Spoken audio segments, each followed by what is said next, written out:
श्री गणेशाय नमः। गणपति बापा मोरिया। प्यारे भक्तों, आज बुधवार के दिन विघ्नहर्ता मंगलकर्ता भगवान गणेश जी की पूजा अर्चना की जाती है। आज के दिन प्रथम पूजनीय भगवान गणेश जी के मंत्रों का जाप या श्रवण करना बहुत ही फलदायी होता है। प्रिय भक्तजनों, विघ्नहर्ता मंगलकर्ता भगवान गणेश जी जिस व्यक्ति पर अपनी कृपा दृष्टि रखते हैं, उस व्यक्ति का कोई भी बाल भी बांका नहीं कर सकता। प्यारे भक्तजनों, गणेश भगवान ही एक ऐसे देवता हैं जो हमेशा सबसे पहले पूजे जाते हैं। चाहे आप कोई भी कार्य करें, उनके बिना किसी भी कार्य की शुरुआत नहीं हो सकती है। और गजानन महाराज को सबसे अधिक प्रिय हैं उनके मंत्र। जो व्यक्ति गणेश भगवान के मंत्रों का जाप करता है, वो अपने जीवन में सदा ही खुश रहता है। प्यारे भक्तों, आज हम आपको गणेश भगवान का एक छोटा सा मंत्र सुनाने वाले हैं। इस मंत्र का केवल आपको 108 बार के लिए ही जाप करना है। और यदि आप इस मंत्र का जाप 108 बार के लिए नहीं कर सकते हैं, तो प्रिय भक्तों, इस मंत्र का जाप आप केवल 21 बार करें तो भी आपको इसका पूर्ण फल प्राप्त होगा। यदि आप किसी कारण से इस मंत्र को जाप नहीं कर सकते हैं, तो आप इसे अपने मोबाइल पर भी सुन सकते हैं। आप इसे अपने घर, ऑफिस या दुकान इत्यादि कहीं भी चलाकर सुन सकते हैं। तो चलिए इस प्रभावशाली, इस पावरफुल मंत्र की शुरुआत करते हैं।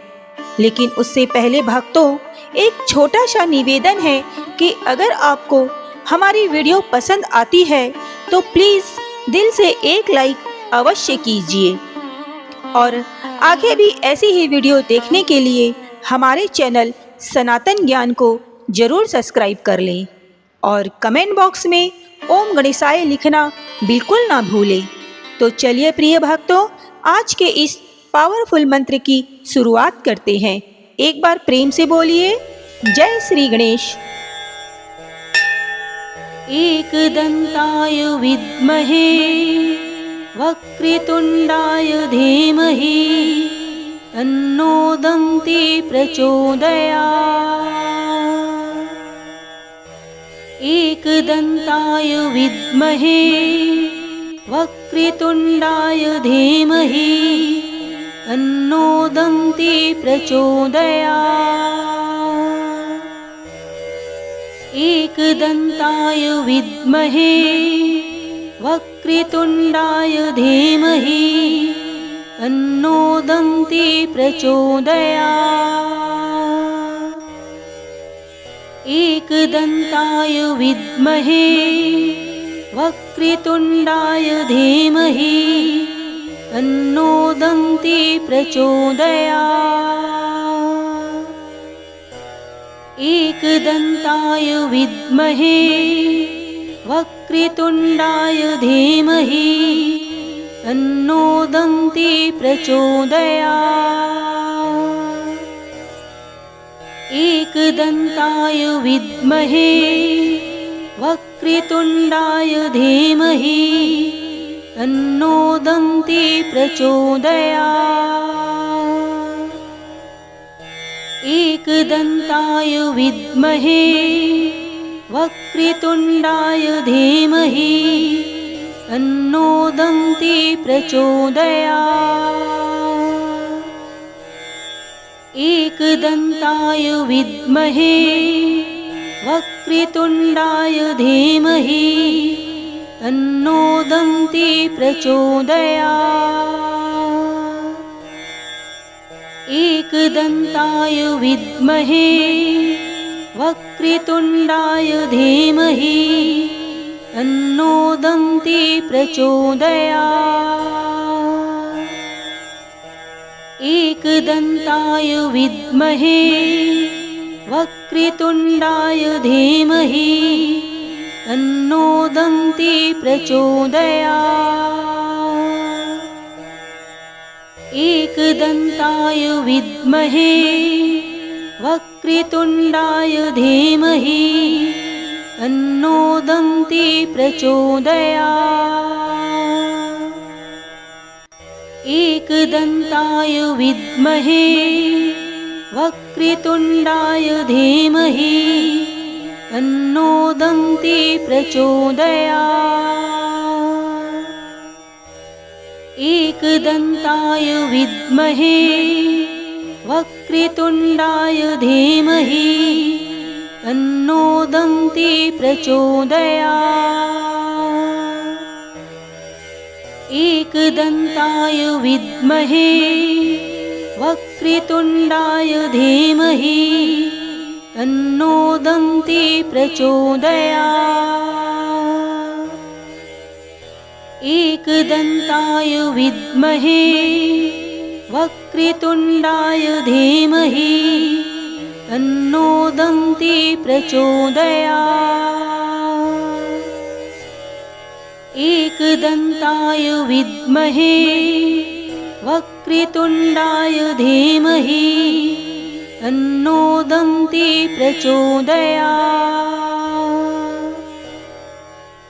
एकदन्ताय विद्महे वक्रतुण्डाय धीमहि तन्नो दन्ती प्रचोदयात्।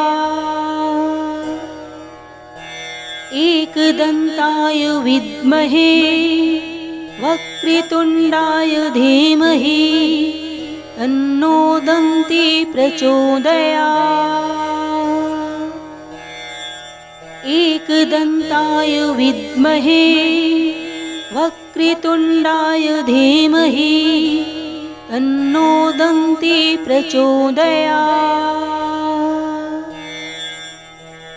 एकदन्ताय विद्महे वक्रतुण्डाय धीमहि तन्नो दन्ती प्रचोदयात्।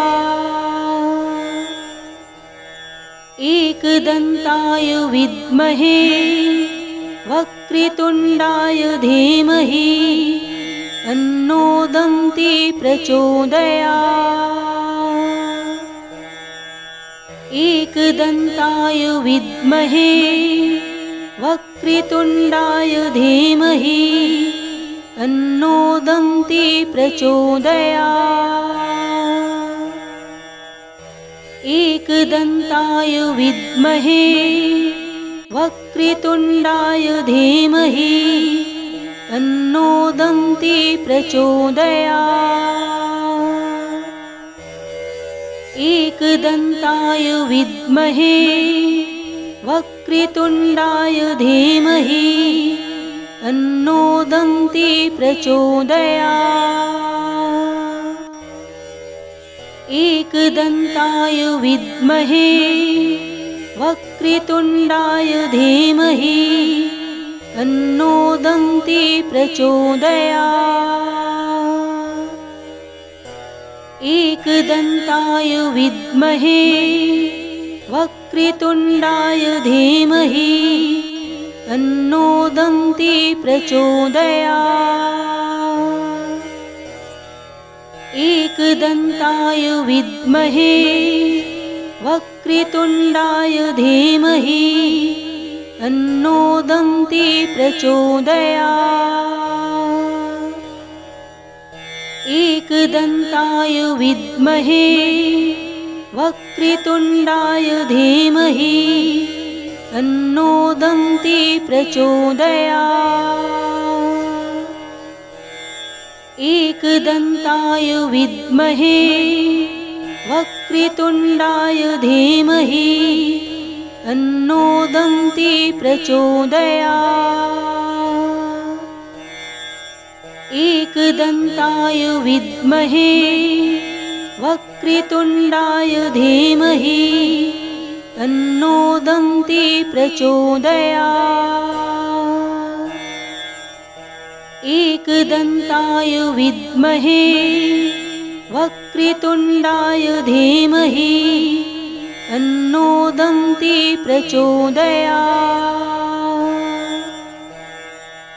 एकदन्ताय विद्महे वक्रतुण्डाय धीमहि तन्नो दन्ती प्रचोदयात्। एकदन्ताय विद्महे वक्रतुण्डाय धीमहि तन्नो दन्ती प्रचोदयात्।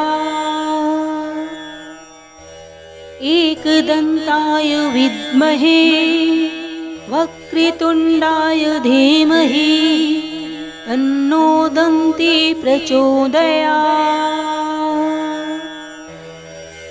एकदन्ताय विद्महे वक्रतुण्डाय धीमहि तन्नो दन्ती प्रचोदयात्।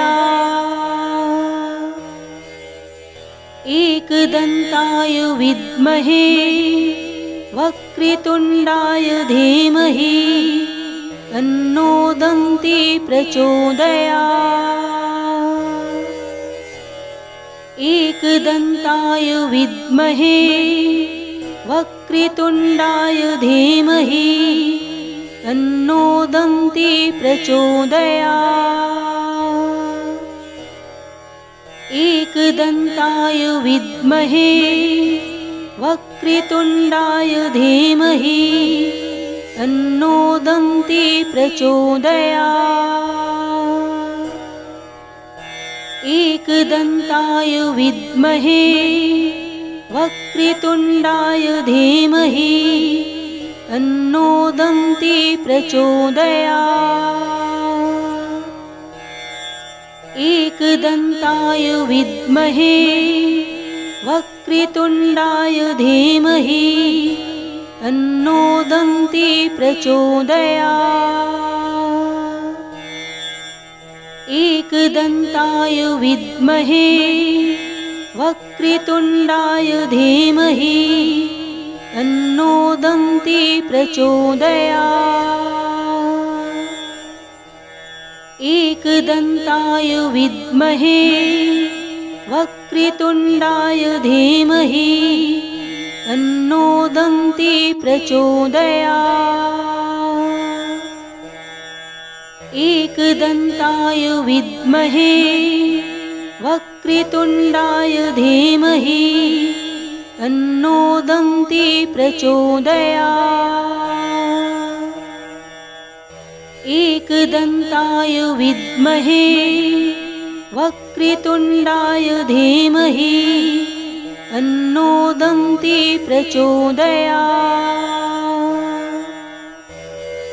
एकदन्ताय विद्महे वक्रतुण्डाय धीमहि तन्नो दन्ती प्रचोदयात्। एकदन्ताय विद्महे वक्रतुण्डाय धीमहि तन्नो दन्ती प्रचोदयात्। एकदन्ताय विद्महे वक्रतुण्डाय धीमहि तन्नो दन्ती प्रचोदयात्।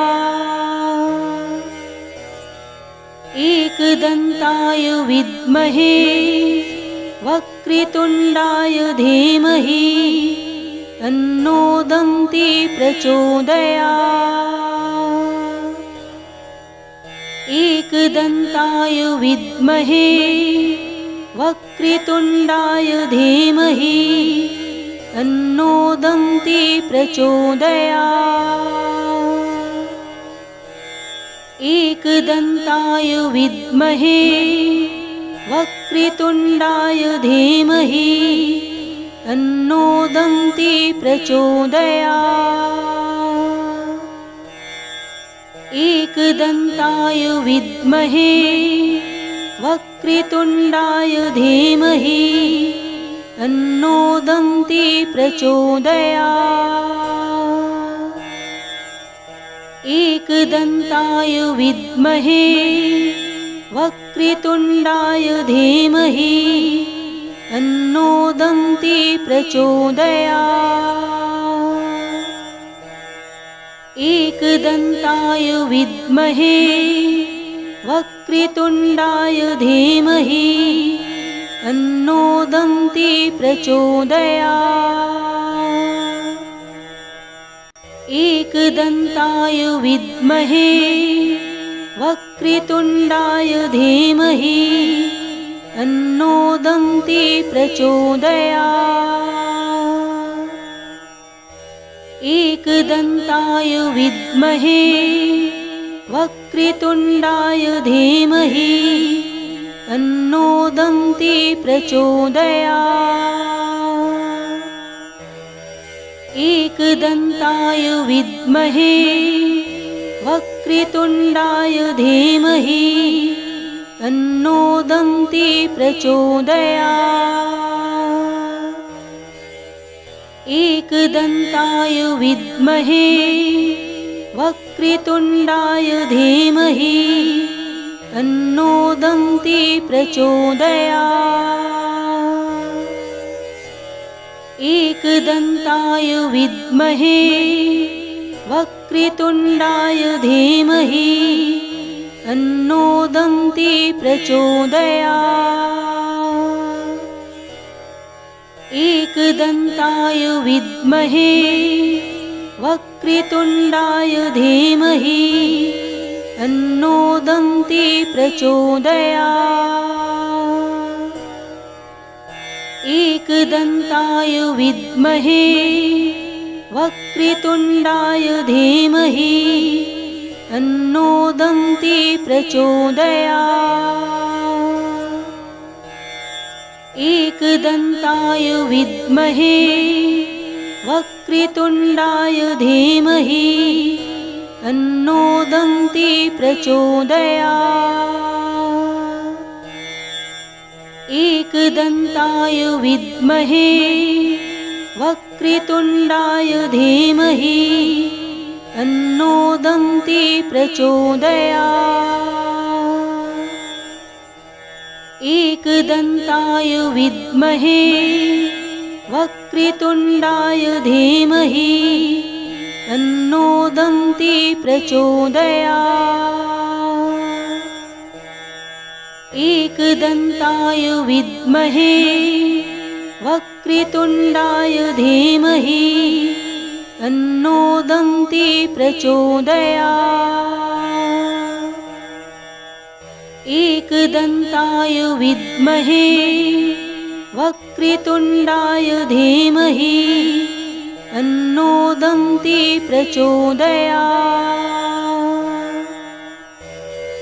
एकदन्ताय विद्महे वक्रतुण्डाय धीमहि तन्नो दन्ती प्रचोदयात्। एकदन्ताय विद्महे वक्रतुण्डाय धीमहि तन्नो दन्ती प्रचोदयात्। एकदन्ताय विद्महे वक्रतुण्डाय धीमहि तन्नो दन्ती प्रचोदयात्। एकदन्ताय विद्महे वक्रतुण्डाय धीमहि तन्नो दन्ती प्रचोदयात्।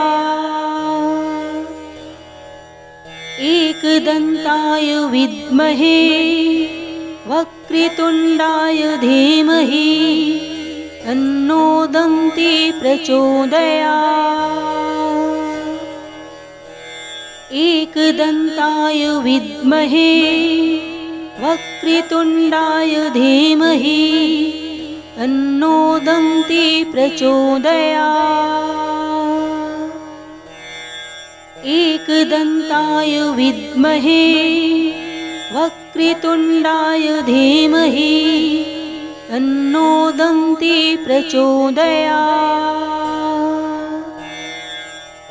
एकदन्ताय विद्महे वक्रतुण्डाय धीमहि तन्नो दन्ती प्रचोदयात्। एकदन्ताय विद्महे वक्रतुण्डाय धीमहि तन्नो दन्ती प्रचोदयात्। एकदन्ताय विद्महे वक्रतुण्डाय धीमहि तन्नो दन्ती प्रचोदयात्। एकदन्ताय विद्महे वक्रतुण्डाय धीमहि तन्नो दन्ती प्रचोदयात्। एकदन्ताय विद्महे वक्रतुण्डाय धीमहि तन्नो दन्ती प्रचोदयात्। एकदन्ताय विद्महे वक्रतुण्डाय धीमहि तन्नो दन्ती प्रचोदयात्। एकदन्ताय विद्महे वक्रतुण्डाय धीमहि तन्नो दन्ती प्रचोदयात्।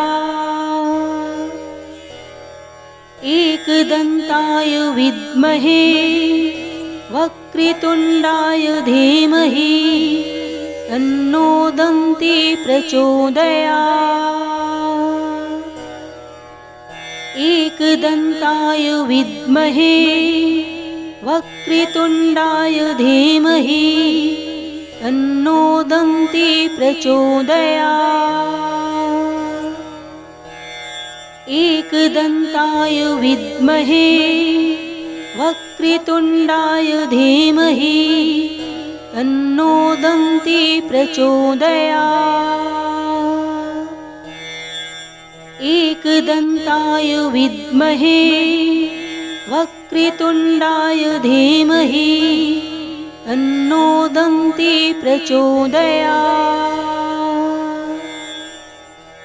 एकदन्ताय विद्महे वक्रतुण्डाय धीमहि तन्नो दन्ती प्रचोदयात्। एकदन्ताय विद्महे वक्रतुण्डाय धीमहि तन्नो दन्ती प्रचोदयात्। एकदन्ताय विद्महे वक्रतुण्डाय धीमहि तन्नो दन्ती प्रचोदयात्। एकदन्ताय विद्महे वक्रतुण्डाय धीमहि तन्नो दन्ती प्रचोदयात्। एकदन्ताय विद्महे वक्रतुण्डाय धीमहि तन्नो दन्ती प्रचोदयात्। एकदन्ताय विद्महे वक्रतुण्डाय धीमहि तन्नो दन्ती प्रचोदयात्। एकदन्ताय विद्महे वक्रतुण्डाय धीमहि तन्नो दन्ती प्रचोदयात्।